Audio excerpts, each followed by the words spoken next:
selamat datang kembali di Smart Teen Talk. Apa kabar kalian hari ini? Semoga semangatnya masih on fire ya, atau seenggaknya masih ada sisa-sisa berapi buat dengerin obrolan kita kali ini. Senang banget rasanya gue bisa nemenin kalian lagi, entah kalian lagi di jalan pulang sekolah, lagi ngerjain tugas yang numpuk, atau lagi rebahan sambil mandang langit-langit kamar, mikirin masa depan. Halo remaja cerdas, seneng banget bisa balik lagi di sini. Bener banget kata kakak tadi. Apapun yang lagi kalian lakuin, semoga obrolan kita kali ini bisa jadi teman yang asik dan pastinya ngasih insight baru buat hidup kalian. Li, hari ini gue pengen ngajak lo ngobrolin satu topik yang kayaknya jadi momok paling serem buat anak SMA, terutama kelas 12. Bahkan mahasiswa semester awal yang mulai ngerasa salah jurusan. Topik ini sering bikin kita nggak bisa tidur, sering bikin kita berantem sama orang tua, dan sering bikin kita ngerasa kecil banget dibanding teman-teman lain. Kita bakal bahas soal cita-cita, atau lebih kerennya, life purpose. Wah, ini topik heavyweight alias kelas berat api relate parah kak. Ini pertanyaan sejuta umat. Gede nanti mau jadi apa? Dari TK ditanya itu, giliran udah gede malah bingung jawabnya. Nah, itu dia. Makanya gue sebagai moderator hari ini, yang mewakili suara hati teman-teman yang lagi galau, pengen kita bedah tuntas. Lih, banyak banget remaja yang ngerasa mereka itu produk gagal, karena di usia 17 atau 18 tahun, mereka belum tahu mau jadi apa. Sementara lihat di TikTok atau Instagram, ada anak umur 15 tahun udah jadi CEO atau atlet internasional. Pertanyaan pertama gue simple. Apakah wajar kalau kita ngeblank soal cita-cita? Dan sebenarnya, cara nemuin passion itu gimana sih? Apa kayak nemu harta karun yang terkubur? Oke kak, kita mulai dengan meluruskan satu kesalahpahaman terbesar abad ini. Banyak remaja cerdas yang mikir kalau passion atau cita-cita itu adalah sesuatu yang ditemukan, found, kayak nemu dompet di jalan. Wah, ini passion gue. Tring! Langsung sukses. Padahal, menurut Angela Duckworth, profesor psikologi dari University of Pennsylvania yang nulis buku bestseller berjudul Grit, The Power of Passion and Perseverance, passion itu bukan ditemukan, tapi dikembangkan, developed. Tunggu, dikembangkan. Berarti bukan tiba-tiba muncul dari langit. Bukan, Kak. Duckworth menjelaskan bahwa minat awal itu sifatnya rapuh. Kita mungkin suka main gitar hari ini, tapi besok bosen. Nah, cita-cita yang kuat itu lahir dari proses panjang. Mencoba, mendalami, merasa kesulitan, bertahan, dan akhirnya jatuh cinta pada prosesnya. Jadi buat remaja cerdas yang sekarang merasa, gue belum nemu passion gue, tenang aja, itu wajar. Karena passion itu diciptakan lewat tindakan, bukan ditunggu sambil bengong. Wah, ini mind-blowing sih. Jadi kita nggak perlu nunggu wangsit ya. Kita harus gerak. Betul, dan ada satu lagi konsep penting dari Carol Dweck, psikolog dari Stanford University, dalam bukunya Mindset. Dia membedakan fixed mindset dan growth mindset. Remaja dengan fixed mindset mikir, gue nggak bakat gambar, jadi gue nggak bisa jadi desainer. Titik. Selesai. Cita-cita mati. Tapi remaja dengan growth mindset mikir, gue belum bisa gambar sekarang. Tapi kalau gue latihan tiap hari selama setahun, gue bisa jadi desainer. Cita-cita itu soal kapasitas kita buat belajar hal baru, bukan cuma ngandelin bakat bawaan doang. Oke, jadi kuncinya adalah grit atau kegigihan dan growth mindset. Tapi Lih, masalahnya dunia ini luas banget. Pilihan karir tuh banyak banget. Ada yang mau jadi YouTuber, data scientist, dokter, barista, sampai profesi yang kita belum tahu namanya. Gimana caranya kita menyaring semua opsi itu biar nemu yang gue banget? Ada nggak sih rumusnya? Biar kita nggak asal pilih kancing. Ada dong. Kita bisa pinjem kerangka berpikir dari konsep Jepang yang sangat populer, yaitu Ikigai. Konsep ini sering dibahas oleh Hector Garcia dan Francisco Miralles dalam buku mereka, Ikigai, The Japanese Secret to a Long and Happy Life. Bayangin, ada 4 lingkaran yang saling berisikan, Kak. Oke, 4 lingkaran. Apa aja tuh, Li? Lingkaran 1, what you love, apa yang kamu cintai atau sukai. Lingkaran 2, what you are good at, apa yang kamu kuasai atau jago.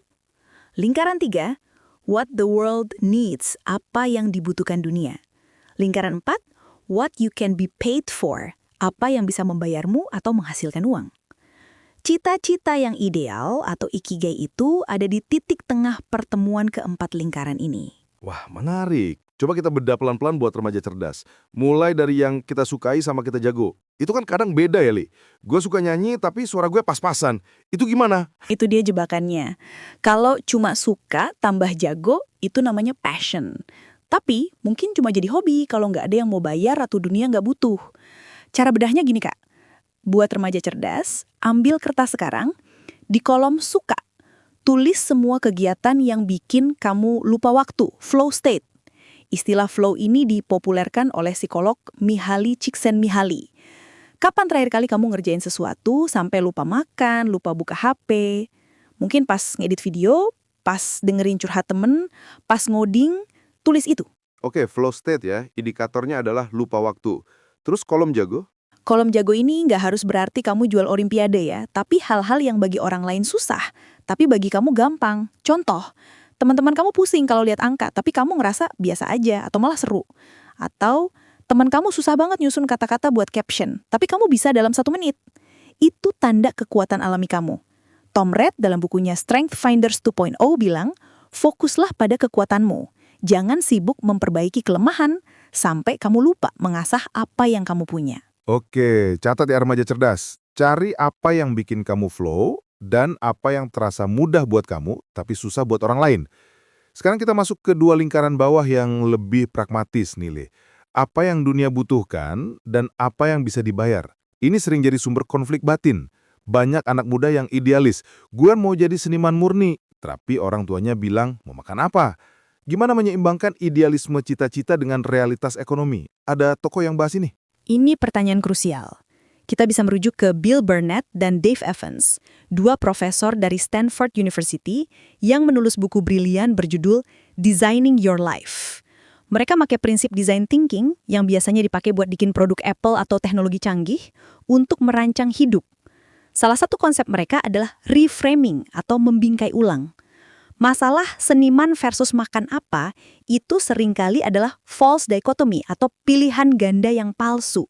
Seolah-olah pilihannya cuma A atau B. Maksudnya false dichotomy gimana? Bukannya emang gitu realitanya? Nggak selalu, Kak.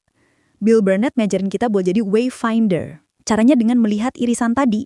Oke, kamu suka seni, love and good at. Dunia butuh apa?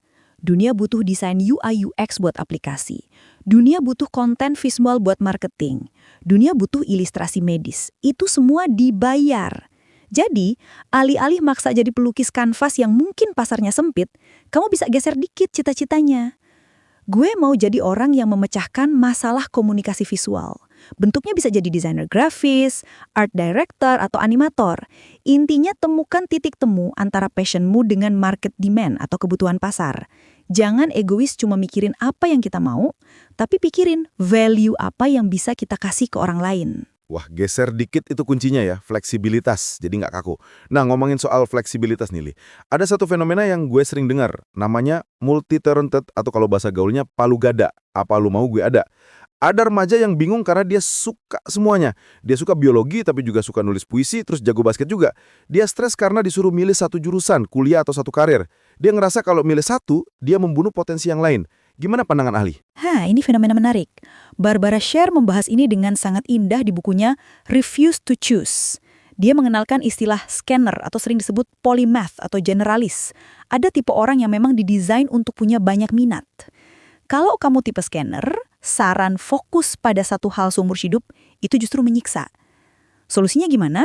Jangan memilih dan membuang, tapi mengatur giliran. Mengatur giliran? Kayak antrian sembako. Mirip. Jadi gini, Barbara Sher menyarankan konsep umbrella career atau karir payung atau good enough job. Opsi 1, cari karir yang memayungi semua minatmu. Kamu suka nulis, suka sains, suka ngomong. Jadilah jurnalis sains atau content creator edukasi. Satu pekerjaan tapi semua minat tersalurkan. Opsi 2, cari good enough job yang waktunya fleksibel dan gajinya cukup, lalu gunakan waktu luang buat ngejar passion yang lain. Kerja jadi admin jam 9 sampai 5, tapi malamnya jadi musisi, dan weekend jadi relawan lingkungan. Hidup nggak harus didefinisikan 100% oleh kartu nama pekerjaan kita. Gila, itu melegakan banget sih pasti buat yang dengar. Jadi nggak dosa ya kalau kita nggak jadi spesialis. Nggak dosa sama sekali. Justru di dunia yang berubah cepat kayak sekarang, kemampuan adaptasi dan punya banyak skill atau generalis itu nilai plus banget, Kak. David Epstein dalam bukunya Range, Why Generalists Triumph in a Specialized World malah bilang kalau orang yang punya wawasan luas seringkali lebih inovatif daripada yang cuma tahu satu hal secara mendalam. Oke, Li, kita udah bahas teori dasarnya. Sekarang gua mau ajak lo masuk ke sesi simulasi kehidupan nyata. Kita terapin ilmu-ilmu tadi ke masalah yang beneran kejadian di lapangan. Skenario 1, bentrok dengan orang tua. Ada remaja, sebut aja Rio. Rio pengen banget masuk jurusan sastra atau film. Tapi ayah ibunya kolot, masuk teknik atau kedokteran. Kalau enggak, ayah nggak mau bayarin kuliah. Rio stres. Dia tahu dia nggak mampu di teknik, tapi dia takut jadi anak durhaka. Manajemen konflik eksternal kayak gini, penyelesaiannya gimana? Kasus Rio ini berat, tapi klasik. Di sini Rio perlu kemampuan negosiasi dan empati tingkat tinggi.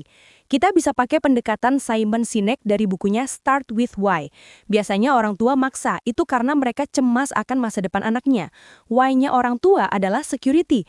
Mereka mikir teknik sama dengan kerja jelas sama dengan aman. Sastra sama dengan nggak jelas sama dengan menderita. Langkah Rio, 1. Validasi ketakutan orang tua. Jangan langsung lawan. Bilang, yah Bu, Rio tahu ayah ibu sayang sama Rio dan pengen masa depan Rio aman secara finansial. Ini nurunin tensi. 2. Paparkan data, bukan cuma emosi. Rio harus riset. Jangan cuma modal, aku suka film. Tapi tunjukin, ya, industri kreatif sekarang nyumbang sekian triliun ke ekonomi. Lulusan film nggak cuma jadi sutradara, tapi bisa masuk ke advertising, media, dan lain-lain. Ini data gajinya. 3. Tawarkan prototype, konsep Bill Burnett. Boleh nggak Rio dikasih waktu setahun atau coba ikut lomba film dulu? Kalau Rio menang atau bisa dapat duit dari sini, ayah izinin ya. Tawarkan bukti nyata kecil sebelum minta komitmen besar. Keren. Jadi jangan cuma bawa mimpi, tapi bawa proposal bisnis ke orang tua ya, biar mereka yakin. Tepat sekali. Orang tua itu investor masa depan kita. Investor butuh proposal yang meyakinkan, bukan cuma angan-angan. Oke, lanjut. Skenario 2. Ketakutan akan kegagalan. Fear of failure. Ada remaja, namanya Sinta. Dia sebenarnya tahu dia mau jadi pengusaha fashion, tapi dia overthinking. Gimana kalau bangkrut? Gimana kalau orang ngetawain desain aku? Mending kerja kantoran aja yang aman. Akhirnya dia mengubur mimpinya karena takut gagal. Apa obat buat Sinta? Buat Sinta dan semua remaja cerdas yang takut melangkah, kita harus baca bukunya Elizabeth Gilbert, Big Magic, Creative Living Beyond Fear. Gilbert bilang, rasa takut itu kayak penumpang di dalam mobil perjalanan hidup kita. Kita nggak bisa usir dia karena takut itu insting bertahan hidup, tapi jangan biarkan rasa takut yang pegang setir. Konsep lain yang relevan adalah anti-fragile dari Nassim Taleb. Sinta harus ngubah mindset. Kegagalan itu bukan akhir, tapi data. Dalam design thinking ada istilah fail fast, fail forward. Gagal cepat, maju cepat. Saran taktis buat Sinta, jangan langsung bikin butik besar. Bikin 5 baju dulu, jual di Instagram atau ke teman deket. Kalau jelek dan nggak laku, sakitnya dikit, tapi ilmunya dapat. Oh, ternyata temen gue nggak suka warna ngejreng. Perbaiki, bikin lagi. Kecilkan resikonya supaya rasa takutnya juga mengecil. Kecilkan resikonya supaya rasa takutnya juga mengecil. Masuk akal banget. Mulai dari langkah bayi ya. Satu lagi Lih, skenario 3. Merasa tertinggal, insecurity. Si Budi lihat teman seangkatannya udah pada magang di startup unicorn, udah pada menang lomba debat nasional. Budi merasa dia rata-rata aja, nggak punya prestasi mencolok. Dia jadi minder buat bermimpi tinggi.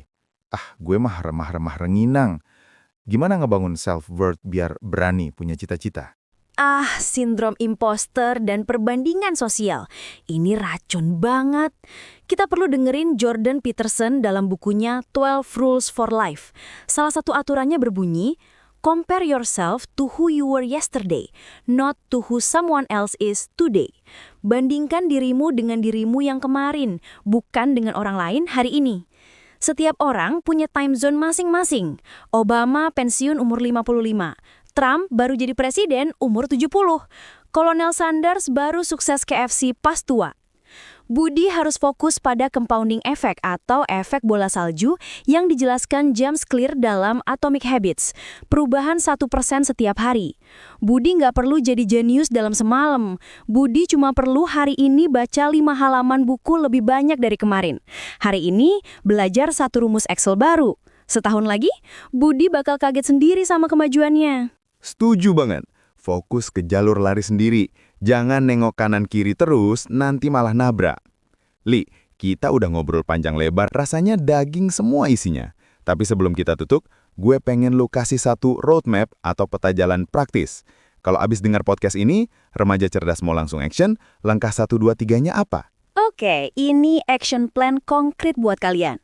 Langkah 1, di audit atau audit diri. Luangkan waktu 1 jam, matikan HP. Ambil kertas, tulis 3 hal. Apa yang aku suka lakuin pas SD? Apa pujian yang paling sering aku dengar dari orang lain? Apa masalah di dunia ini yang bikin aku kesel dan pengen aku perbaiki? Ini cikal bakal purpose. Langkah kedua, di Odyssey Plan atau rencana pengembaraan. Tiru cara Bill Burnett. Bikin 3 skenario masa depan untuk 5 tahun ke depan. Skenario A, hidup yang sekarang kamu jalani. Plan linear. Skenario B, hidup kalau skenario A hilang atau plan cadangan. Skenario C, hidup kalau uang dan citra bukan masalah. Plan impian liar.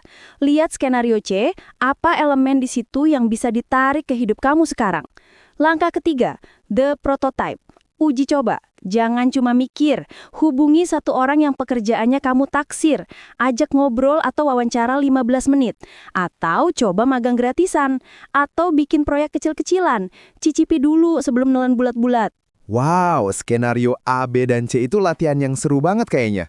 Biar kita sadar kalau hidup tuh nggak cuma satu jalan buntu ya. Betul, hidup itu open world game, bukan linear game. Kita bisa explore kemana aja.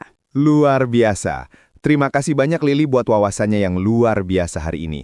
Gue yakin banyak remaja cerdas yang tadinya buram, sekarang mulai ngerasa ada lampu sorot yang nyala di kepalanya. Sama-sama Kak Gali, seneng banget bisa berbagi. Ingat ya remaja cerdas, masa depan itu bukan tempat yang kita tuju, tapi tempat yang kita ciptakan. Create it. Sebagai penutup, gue mau ngutip kata-kata Steve Jobs yang legendaris. You can connect the dots looking forward. You can only connect them looking backward. Jadi, jangan takut buat ngambil langkah yang kelihatannya acak sekarang. Belajar hal baru, ketemu orang baru, coba hobi baru. Suatu hari nanti, kalian bakal nengok ke belakang dan sadar kalau semua titik itu terhubung membentuk gambar yang indah bernama cita-cita. Teruslah bertanya, teruslah mencari, dan jadilah remaja cerdas yang tangguh. Gue Galih. Dan gue Lili. Bersama kita bisa merubah hidup. Salam remaja cerdas.